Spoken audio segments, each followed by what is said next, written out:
Wilt dominated a little man's game. Is Michael Jordan really the greatest scorer of all time? Big O, the Pearl. They damn sure couldn't play in today's game. And when did social media become a credible source? All that more in this edition on the NBA Files. Let's ball.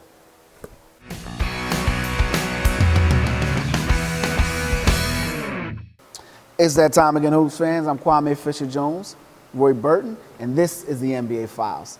Today we're going to open up with MBA Myths, one of my favorite topics. Yes.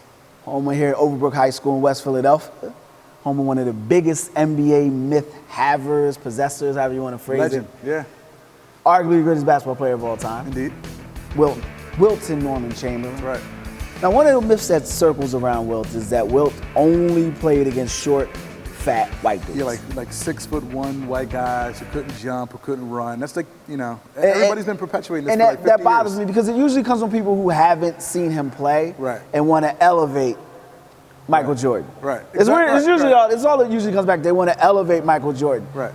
When you hear that, what do you think about as a cute basketball mind? What goes through your head when you hear that phrase to kind of knock down Wilt Chamberlain? See, here's the thing. That's just the phrase that people use who just don't know their history. Yeah. Who don't know the era in which Wilt Didn't played. know Nate Thurman. Didn't know Walt 6'11". Bellamy. Yeah, exactly. Didn't know. I mean, like, how can you not know Bill Russell? How do you not know Willis Reed? I mean, these are dudes that Wilt battled with on the boards like every night. I mean, the average height of a center back in Wilt's day was 6'10". Wilt was 7'1". Wilt was 3 inches taller than the average guy. It wasn't like he was towering over, like you said, these short 6'2" white guys. I mean, Wilt, again, he was a few inches bigger than the average center, but the average center was still 6'10". 6'11". Yeah, You had battling dudes. You mentioned Walt Bellamy. I mentioned Nate Thurman. You got Mel Counts. No counts. Who was a good player. Right. Reggie Harding for the Pistons. Jerry Lucas. But the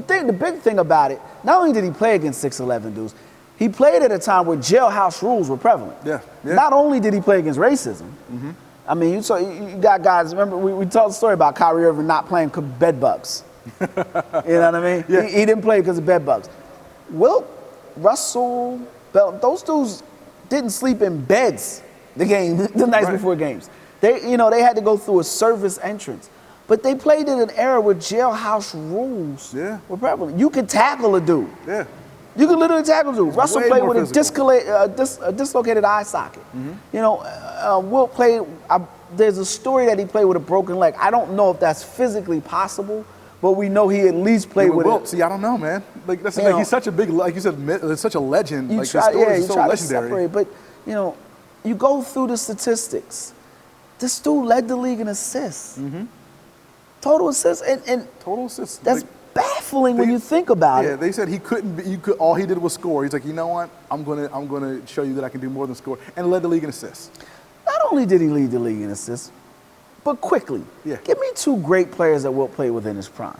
And we know he played with some great players, but he didn't play with an Elgin Baylor in his prime or Jerry West in his prime. I'm gonna say he played with Baylor. Yeah, and he played with Baylor later. West when they were at the tail end of their careers and they were battling through injuries. He didn't play with a Sam Jones. He played with guys who weren't prolific finishers.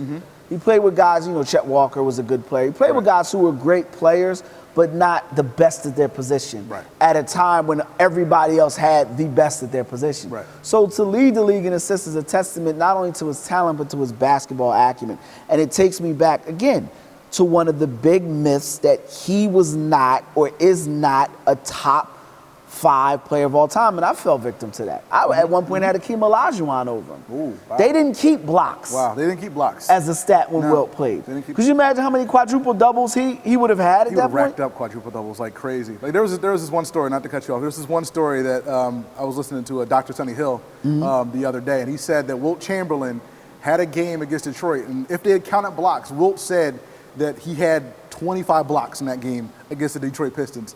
And I believe it. I believe that could actually happen. Wilt could have had quadruple 20s on certain nights if he wanted to. And it like I said, the biggest thing that stands out to me is it's harder to beat the same person 10 times in a row than it is to beat different opponents Right. 10 times. Right. And Wilt beat the same people over and over and over again. We're talking NBA Myths, the NBA Files.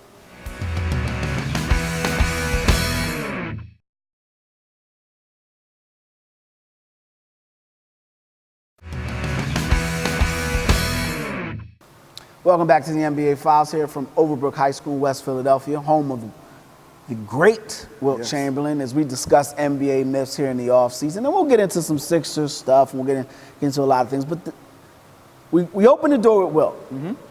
I'm going to come in the room and announce my presence with authority with the Michael Jordan is the greatest player of all time myth. But I'm going to warm everybody up. Let's walk everybody there. We're going to have a little foreplay with Michael Jordan's the greatest scorer of all time. I completely disagree. You completely disagree? Well, here's why. I'm not even going to talk about Kareem yet. Not going to talk about Kareem yet. Okay, all right. We're going to stay with Wilt. All right.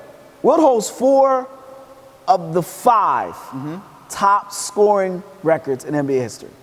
Single game? Total, no, I'm total season, total points scored. Okay. 4 of the 5. All right. All right. So you know what people say? We got to take centers out of the equation. Why? Yeah, they play basketball too. Why? And you can't. I shouldn't have to eliminate something that I do well because you can't do it. Right. You know. Right. So then you go. The league's all-time leading scorer is Kareem Abdul-Jabbar.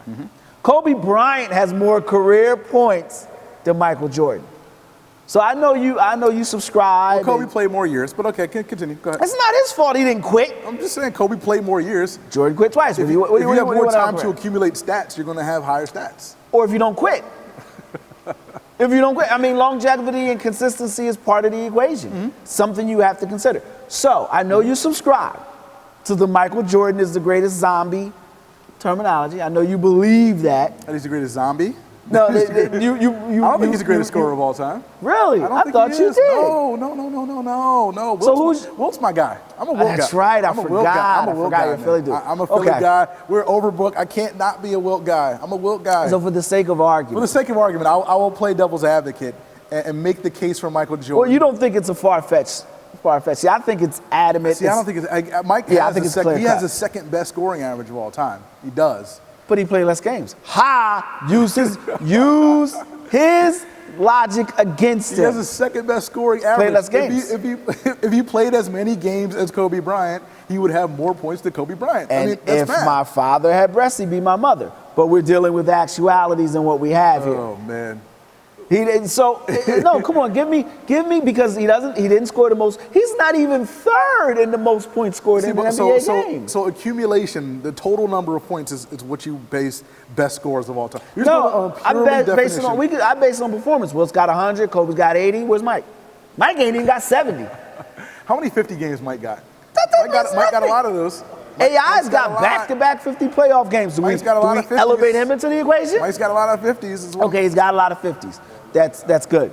So if we're talking about the greatest 50-point game scorer ever, Michael Jordan should be in the equation. Did Michael Jordan ever average 50 points in a season? Never did. Who did that? Wilt. Okay. Did Michael Jordan ever score 80 points in a game? Nope. Who did that? Kobe and Wilt. Okay. So that makes you good. David Robinson had 70-something that one game? Exactly. Is David Robinson a better scorer than Michael Jordan? No, but David Robinson did something Michael Jordan did, which again knocks Jordan down a peg. Jordan did a lot of stuff that David Robinson never You're right. But as far as scoring, if you're talking about point score, because that's how you measure greatest score. Now, if you want to say clutch. Okay. That's a whole different argument. I would say,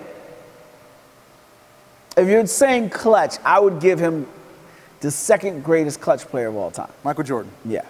I don't even know if we have time in the segment to talk about this, but how do you define clutch? Game sevens. When you say clutch.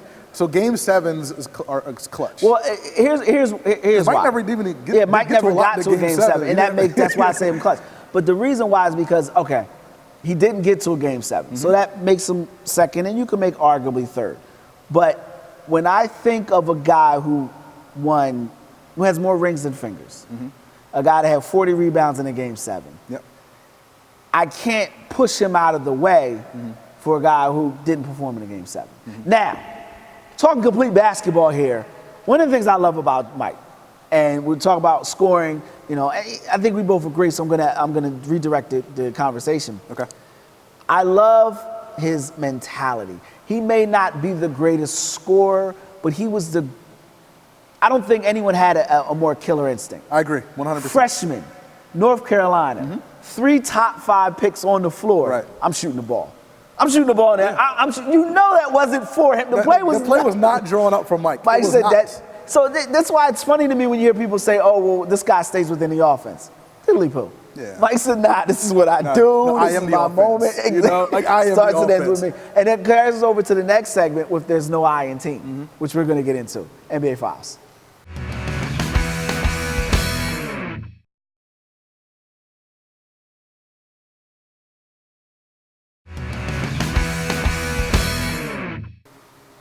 Welcome back to the NBA Files here at Overbrook High School. Kwame Fisher-Jones, Michael Jordan's biggest fan, Roy Burton. Actually, Wilt's biggest fan, Roy Burton.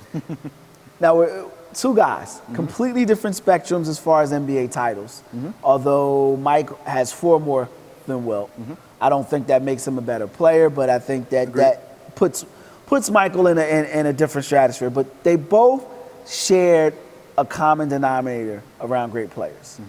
Bill Russell had this. LeBron has this, and he gets killed for it. It's that selfish, sun doesn't shine, so I'll wake up in the morning mentality. Right.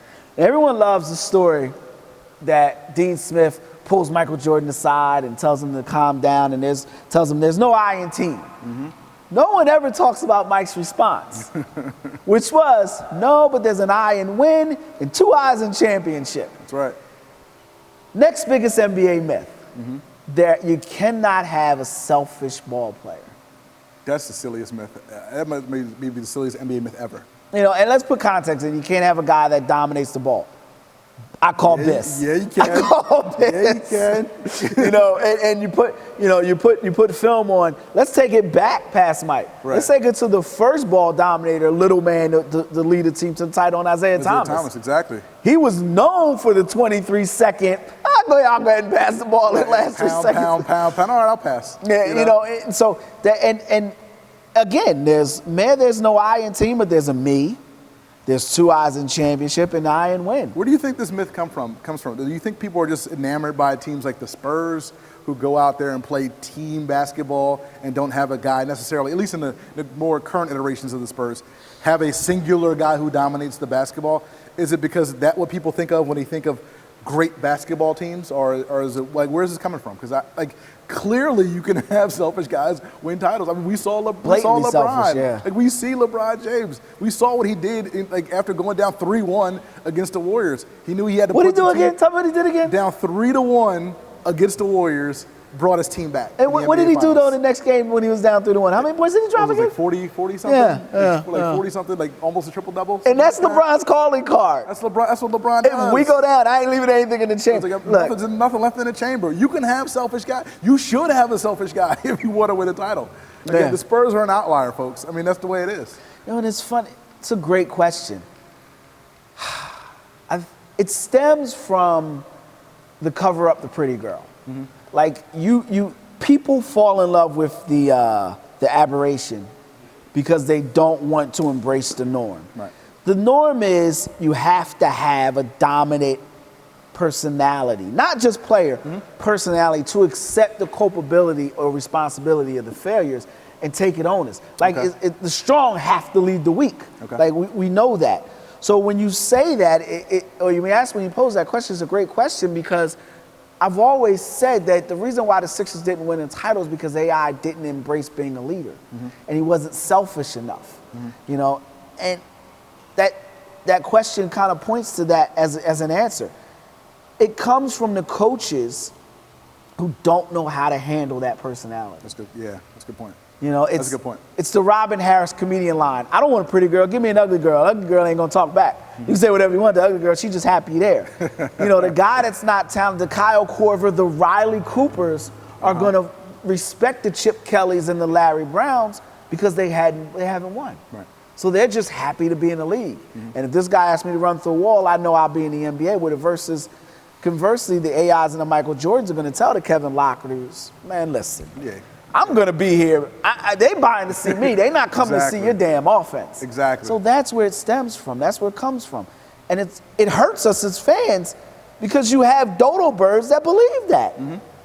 You got to coach everybody on the field. Everybody Every single even play. the dude that wants to sit his fat, you know what, Here we go. on an exercise bike Here and we eat go. McDonald's breakfast. You got to coach him. You've got to find a way to get through to him or find a way to communicate with him. But it's easy to say there's no I in team. Right. How long had it been since Dean Smith won a title before Michael Jordan come? Yeah. Zero. Zero. But that I in team said, you know what? That me, I'm going to do it. I'm gonna do it.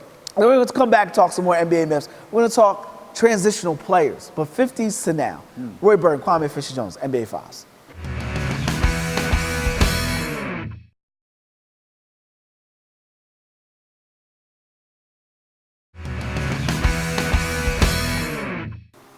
Welcome back to the NBA Files. Roy Burton, Kwame Fisher-Jones here at Overbrook High School. And speaking of legends from the 50s and 60s, let's kind of bring that subject up a little bit again in this segment and talk about players from that era who could play today and play at a high level today against the athletic players of this generation. Now, you think there are some players from Wilt's era and before who could still be really good NBA players in today's league?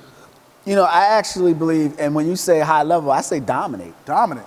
Okay. There are more players in the 50s, 60s, and 70s that could play in the 90s, which everyone agrees was overall the best era for basketball as far as talent and exposure. But the 90s, the 2000s, and beyond, there's more in that era that could play then than jump over. Chris Paul couldn't play in Oscar Robertson's NBA. Oscar Robertson would be the best point guard in the NBA, whether he played in the 90s, whether he played in the 2000s, whether he played in 2001. He wasn't as fast as Magic. Right. He wasn't as flashy as Magic, but he was equally as good. He was good, yeah. You know, and you take away the segregation, you take away the riots, you take away the racial inequality, and you allow them dudes to come out on charter jets, and bring, That's a good point. and bring any woman they want to the games. Their parents could sit there and have the sports science of this era, like the weightlifting and the training and cushion shoes and the plyometric cushion shoes. They're not playing in, in Scooby Doo's like. And of course, playing with these rules in this NBA, as opposed to, like you said, the more physical NBA from the 50s and 60s. Some of these guys would cook. Like a lot of these guys would. Earl Monroe. Yeah, Earl Monroe. Philly's own Earl Monroe. Bartran's own Earl Monroe. Black Jesus. Listen. If you ever get an opportunity, and I'm not talking about YouTube highlights. YouTube highlights are great, and I love YouTube. But I'm talking about watch a game of Earl Monroe when he was over with the Baltimore Bullets. Watch a game. Watch him in a half court do the things Steph Curry does. Like, see, you get a lot of best evers now. Right. And people throw out numbers, analytic numbers, which we're going to get into as another myth because I don't hate analytics, but I hate analytics. You watch Earl Monroe play. Right. Just watch what he does. The ball's on a string behind his back. And they didn't. Pistol Pete. Pistol Pete was crazy. You think Pete Maravich is a bad dude? Pistol Pete, a quick story. We're enjoying ourselves here. Could you imagine Pistol Pete playing with Dr. J? It almost happened. Yeah, you know that's what I was leading to. Dr. J gets drafted by the Atlanta Hawks. Yeah. But the Hawks don't want to pay that money. Right. So he and Pistol, could you imagine that though? They were together in preseason that year. Like imagine just being at practice, watching Pistol Pete and Doc on the break. Are you kidding me? Like this is Pistol Pete. This is a dude who averaged 44 at LSU with no 3-point line. No 3-point line. And nobody on his team. Nobody on his team. Bob Pettit is another player who I think would not only play at a high level, would dominate. Now he was 6'9" and only 205. But he was quick. You don't think you would have a physical issue with the big man? Here's why: high basketball IQ always puts you in position to be successful. He was fast. He had I almost used an inappropriate phrase. He was extremely strong. You know, I can say country strong. Yeah, he was country strong. You know, he was fearless. He was tough. Those things translate. Okay. So what he may have been under, because Karl Malone was 6'8", 6'9". He had the benefit of playing with John Stockton, who was another guy. I think a myth for another show is that John Stockton isn't a top 5, arguably top 3 point guard of all time. Right. Because you look at what Karl Malone did at LSU, he was all right, but he wasn't real. Yeah. You know, he gets Stockton and he gets Jerry Sloan. But it's a story for another day. But yeah, Bob Pettit's a guy that'll transfer over who could play well in today's NBA. I want to go 70s because I want to take it away from the athletic player and take away from the yeoman guy. Right. Dave Cowens, Yeah, I Dave think Cowens. could play today's NBA. I agree. At an extremely high level. I think it stops. I think the 60s is when it starts, because when you first posed the question to me, you said guys from the 50s, and I was trying to go back to the 50s, like the George Mikens and the guys of that era, and I'm not sure if any of those guys would have translated. Maybe to some extent Bob Cousy. I mean, he's probably maybe one of the first guys who in the NBA back in that era who could have played today. Yeah, well, that's the guy I'm thinking of, Cousy. I think the 60s is when it starts, because you have Cousy and a bunch of those Celtics guys. I think some of those guys could have played in today's NBA. Okay. The 50s, they only had 3 teams, though. So, it was Cousy and maybe one other guy. Right. All right. Either way, I think we're in agreement here that there's more guys from the 60s, 70s that could play in today's NBA. We're going to take a quick break. When we come back, we're going to get into the clutch argument. Yes. Kobe versus LeBron versus Jordan versus Isaiah, and analytics versus real basketball knowledge. NBA Files.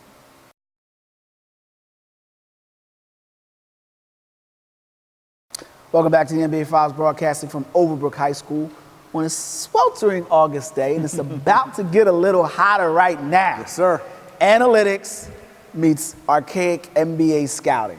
I am archaic NBA scouting. I believe that you have to have a talent, an instinct, a third eye to identify talent. Everything you see with your eyes is what you believe. And what you feel. And what you feel, your gut. And in full disclosure, you agree with that to an extent, but you believe there is a place and there should be more respect for analytics. There should be more. There's a place in this league for analytics. There's a place in just the overall thought of the NBA and NBA circles for analytics to supplement what people see with their eyes and what people feel with their gut. All right, so before I throw the BS flag out, I'm going to give you the floor, give you the mic, and let you explain to the world what analytics are and why you believe they're a place. Well, just again, I'll try to stay awake. See, when people think analytics, they think the nerd in the room with the computer. Because it is. Like breaking down numbers. Because it is. It's not necessarily that. It's learning tendencies, learning what works best in certain situations. If I'm a player, I can say, hey, this is the way I play defense. But if I'm defending a certain player, and if I know that if he's at the elbow, that he goes to his left 83% of the time, that gives me an additional piece of information I can use when I'm playing defense. And so the great players can take their natural instincts, add what they learned via analytics, and become a more complete player. Okay. That's all I'm saying. All right, there's so many levels of that. The first level is, when you say, okay, a guy goes 83% of the time, I don't need no stinking numbers. I can watch 3 games three different types of games footage. And say, okay, Patrick Ewing is going to go to the baseline. Last 2 minutes of the fourth quarter, he's only going to go to the right block, go over his left shoulder. Go to the left block, go over his right shoulder, fadeaway jump shot. That's his move. That's what he's going to go to. So if I'm Michael Jordan, I know this, so I'm going to start cheating because I watch game film and I have an instinct for the game. See what the analytics dudes do? They try to cut you off right away. I was getting to that. You know that from watching game footage, but you also have a feel for the game of when he's going to do it. So the 83% is fine and dandy. You put a number on what I've watched and I felt the footage. Now, here's the flip side of that. Analytics has a place for guys who do not have an instinctive or gut feeling for players. That is something you can't teach. And the reason why I say that is this. You take a guy like Hinkie, who's an analytics guy. All right? I'm not going to pick on Hinkie. That's not fair. I'm not going to pick on Hinkie. I'm going to say, take a guy. Daryl Morey? Perfect example. I was going to say his godfather, Dario Morey. He's an analytics guy, loves analytics. He can't find a point guard. Why can't he find a point guard? Because all the numbers in the world can't help you find a guy within the last 4 minutes of a game, or a guy that you watch in college break the press, or anticipate where it's coming from and not get trapped in a corner. That's where analytics falls short. If Morey could do that, because you look at the success they've had, they've come through trades. Come through trades of established players. All right? Now, people give him credit for James Harden. The smoke is clear. We see what James Harden is, a guy that doesn't play defense.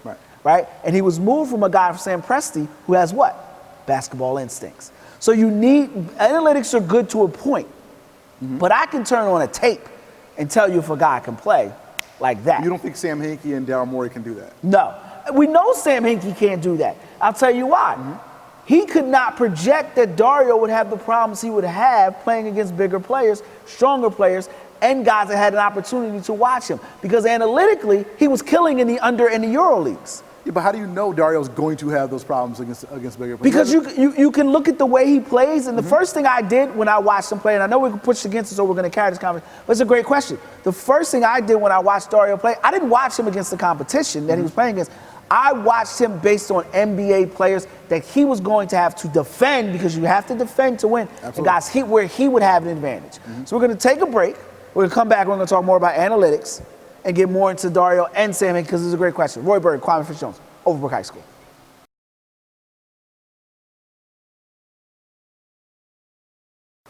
Welcome back to the MBA Files. Roy Burton, Kwame Fisher-Jones here at Overbrook High School.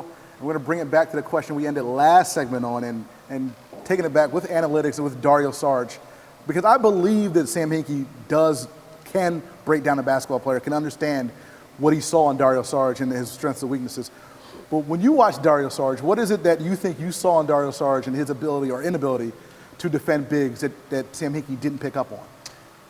This is a great question. It's such a great, I want to explain why it's a great question, because Dario is the poster child, much like Derrick Rose was the poster child for the new media, the media that didn't have a grasp for the NBA history, lived in a moment. Dario is the poster child for analytics guys, much like the Euro League is the poster child for analytics guys. The reason why is Euro guys are usually good at everything. They are always in the right place at the right time. Right. They usually have an innate ability to make the right pass, to stick to the offense. So they'll accumulate numbers. Dario is an example of that, because Dario has an extremely high basketball intellect, extremely high basketball intellect. You're not gonna run a back door on Dario. Right. You may athletically beat him back door, but he's gonna be there. You'll just beat him man to man. Dario also has a strong basketball instincts. So you add instincts with a high IQ, you usually get good results. Right. Where Dario falls short, or where he's going to struggle is, and this is where if you're a basketball mind, or if you scouted players, which Hinkie did, which drew his attention to Dario, but it should have been taken off, and I'll give a great Auerbach story about that in a minute. But what he's going to struggle with is he doesn't have the athletic ability. And it's the difference to be there, all right, and stop somebody and just be there. It's kind of like the activity versus achievement. So with Dario, he's not athletically capable of defending players unless they are your stationary. Like he could defend Shaq. Right. Because Shaq ain't gonna be anywhere but there and there. Right. But in today's NBA, Draymond Green is there. Right. You gotta be able to move. Right. Athletically, he doesn't do it. It's not just foot speed. He doesn't have the hip movement. Right. He does, you know what I mean? He doesn't have, he can deny ball if he wants, but he's not going to have the quick enough reflexes to get it out there. Right. And you need that, it's like that cornerback suddenness. Right. That's where Dario's going to struggle. And he also is not going to be able, he doesn't have the strength. Well, let's go back to your first point and the athletic ability. Like, you see that, I see that. I'm pretty sure Sam Hinkie saw that when he was scouting Dario Saric. Why do you think he still took Dario Saric? Like, why do you Because he didn't see it. He didn't see it. But Sam I think Hinkie loved clear. Like you and I know that Dario Saric cannot guard threes in the NBA. But you and I are astute basketball minds, and I don't say that to be arrogant. I mean, I am arrogant, but I don't say that, and that's why we can put together a show, just the two of us, no glitz, no glamour, and talk about basketball, because we can break down a player at that level. But there's this perception or misconception, I guess, that NBA general managers know basketball. They don't. That's why the good teams stay good and the bad teams stay bad. It's got nothing to do with size or media size or small markets. It's got nothing to do. That's why you've got guys that are paid $8 skillion and can only shoot a three-pointer. Right. That's why you have guys that are in the league that shouldn't be. That's why the Jack Haley's play 9-10 years in the league. Seriously. Right. And I say, that's why you have general managers who will sign off on a deal for Andrew Stanglang and Tim Perry and Jeff Hornacek when you got Hershey Hawkins on your team. Right. Because they're general managers that don't know basketball. They've managed to be around for a long time. They've managed to rub elbows with the right people, and they managed to always say something. Hinkie had a good idea right? But he didn't know how to act on it.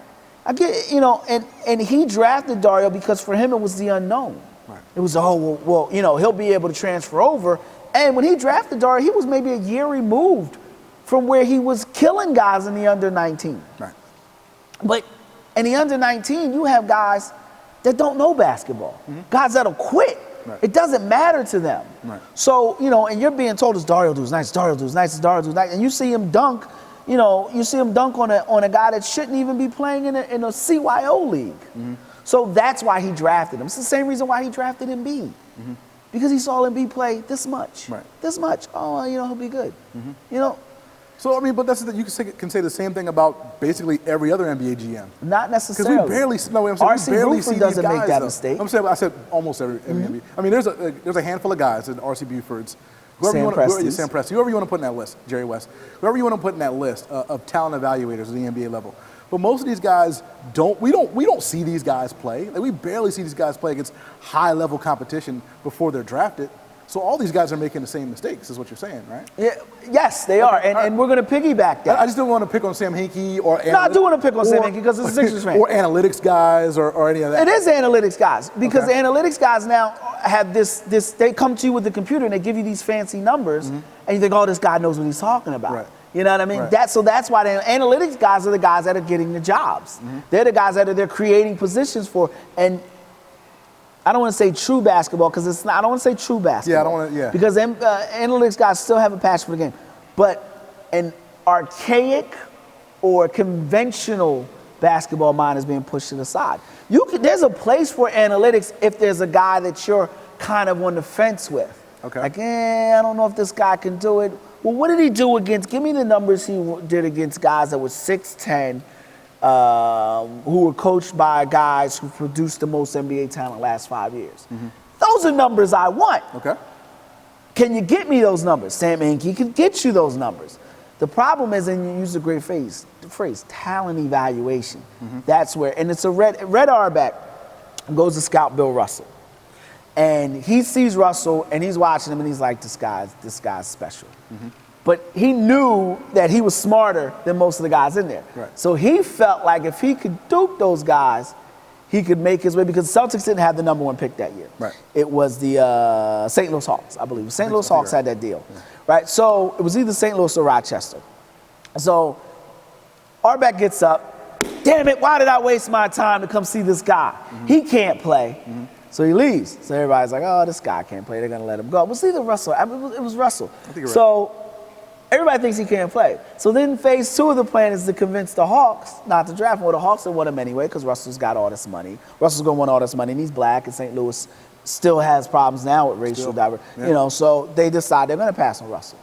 But then he's got to find a way to get the Royals not to draft him. Right. So he gives them Ice Capades tickets and money, but Ice Capade tickets. And he gets Russell.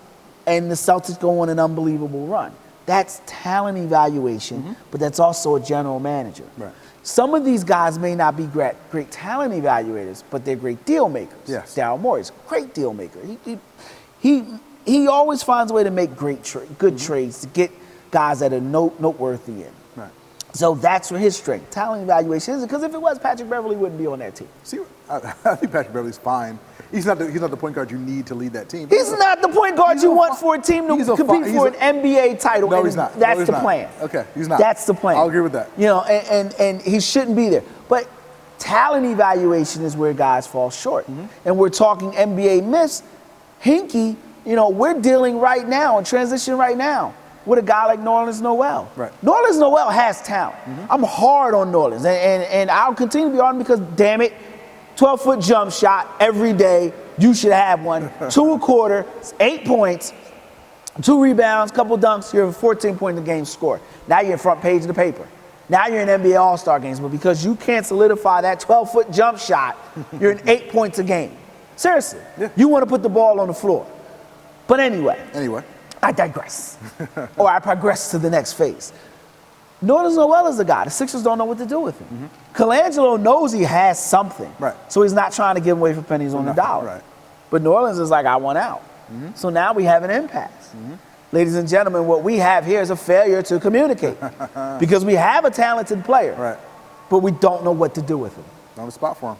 That's where your analytics has a problem. Because Hinkie never should have drafted him. Never should have traded for him. Noel. Never should. Because he didn't know what to do with him. But Noel didn't start the problem. Noel was just the first guy. They drafted Noel, then they drafted Okafor, then they drafted Who did he trade for Noel? Well, the Noel Noel Yeah, trade? who did he trade for? The Orlando trade? Yeah. Well, not the Orlando trade, the New Orleans trade. He basically traded for the Pelicans pick. He traded Drew Holiday. Right. I'm sorry. Quality NBA player. Right. Quality NBA player. A guy that probably would have fit nicely, not just on the court with a guy like Michael Carter Williams, right, but off the court. Now, I'm not saying they're these players, but I think you would agree with me here that the NBA right now is a combo league guard. I agree. Basketball instincts, all right? When they won that title, or when they were in that draft, who was competing for titles? I want to say it was the Spurs, obviously Spurs, and the Miami Heat. Spurs and Heat, yeah. All right. What do they have? Combo guards. Mario Chalmers is your conventional point guard, and you've got a point forward in LeBron James. Right. Projecting, instincts, foresight. That's something analytics isn't going to pick up. You get Drew Holiday, you draft Michael Carter Williams, you pause, you sit for a minute and see where you go. No, analytics say I'm going to take a guy. I don't know what to do with him, but he puts up a lot of numbers, so he's got to be good. You laughed. He thinks I'm playing. We're going to come back. We're going to elaborate. NBA Files.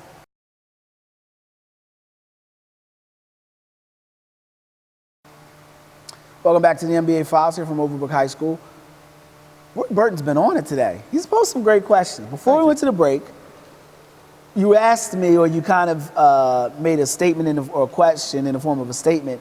You said, so why are you drafting Nerlens Noel? How did he make a mistake drafting Nerlens Noel? Well, here's the problem. The NBA is going to a combo league guard, right? You have a guy, Drew Holiday. Your first draft pick, which is the face of your draft, basically, is Michael Carter Williams. Right. All right? Rookie of the year. Yeah. Obviously, he had talent. I'm not a fan of the big point guard, but you could have done something with Michael Carter Williams if you have Drew Holiday. Here's why. You have an NBA guy, and this is something that people don't account for. Again, analytics, okay? Each one teach one. The philosophy where you have a veteran who can help you go through the ropes, but not just any Joe Schmo veteran. Right. A guy that can relate to the young man, that they can talk about life with. Drew Holiday was a guy that could do that. He was a guy that would have helped Michael Carter Williams. Instead, you trade for a guy, Nerlens Noel, who's a stat sheet stuffer. Right. He does a lot of different things well, doesn't do anything great. I think Nolan's strength, or what he does great, is I think he can captain the defense. Okay. And that's something that's a lost start in the NBA. You pair him with a LaMarcus Aldridge, you pair him with a Kawhi Leonard, LaMarcus Aldridge. You've got a different type of player. He contributes in a different way. Yeah. He'll never be Ben Wallace-ish, rebound-wise, but he can have that type of impact defensively on a team. He's top 25 in blocks and steals. Last year. I mean, he can he's a good off the ball defender. Top 25? They don't get no awards for that. But who else in the league is top 25 in blocks and steals? I mean, he's not just a guy. I don't know, but I don't know if I'm patting the guy on the back that is. No, what I'm saying is he's a versatile defender. I get the point, but I just don't like. I mean, I get the premise, but I don't like the point. My co-host hates stats. Okay, he doesn't say I hate stats. Dog, top 25 though. He hates numbers. What do you want me to do? It stops at the top 10. The newspaper doesn't even go past 10 anymore for stats. Who reads the newspaper? I do. I read it. Okay. I page 1 stops at 20 on any website. Page 1 stops at 20. How much does a newspaper cost, Grandpa? What is it, like $1.25 these days? Like, you know what? It costs about as much as that stat that you gave me. How about that? Top 25. The hell? He is a good defender. He's a versatile defender. Can we He's agree a versatile on that? defender. Thank you. And you can do things with him offensively that analytic dudes aren't going to pick up. Okay. Brett Brown isn't. I don't want to kill Brett Brown. We can't kill Brett because we don't know if he's a coach. We do. We do. He had talent last year. He was coaching me and you and Jahlil Okafor last year. And he didn't get the most out of Jahlil Okafor. But he was coaching me and you getting the ball to Jahlil Okafor. And he didn't get the most out of Jahlil Okafor. Would you agree with me? I would agree with you on that. Okay. I agree with you on that. So coaching is inconsequential when you're coaching Isaiah Cannon. I give you that. Okay. And Darius Johnson-Odom, Larry Drew III. Robert Covington. I give you that. Okay. But he had Jahlil Okafor. He did. He should have gotten Rookie of the Year out of Jahlil Okafor. Okay, that's fair. That's fair. He had Nerlens Noel. That's fair. He should have gotten something out of Nerlens, and he's not. Those players aren't growing. You can see it, and we all agree with that. They're not growing. That's where coaching matters. You know, they may not win games, but damn it, they should be better from game 1 to game 60. I agree. So that's where it happened. But going back to New Orleans, now they don't know what to do with that enigma. And that's why you're having the problems that you're having. You know, where people are using social media as some sort of source, which is funny because it shows. No, but you know what? You got to these days. Well, you got to because you know why? Us grandpas that read the newspapers, we're not allowed to talk to the players anymore because we get the news out of the players. It's like the players real recognize us real, the players recognize us, and they're willing to talk to us, that they're not willing to give information to. I'm not going to call anybody out, but you know, the .comers of the world. No, you know, I'm a big hip-hop fan. We're going to the break. The Jizza says, who's your A&R? A guy that looks like Macaulay Culkin from Home Alone? That's the guy judging my hip-hop? Right. You're sending a guy to talk to New Orleans Llewellyn that looks like Macaulay Culkin. You're sending guys in here that have no idea about hip-hop, no idea about any type of their culture, and you want them to talk to them. No, that's why their social media has now become a source. That's why John Marks and Mike Missinelli are referring to Instagram to get an idea of what goes on in these players' minds. It's the truth. NBA Files.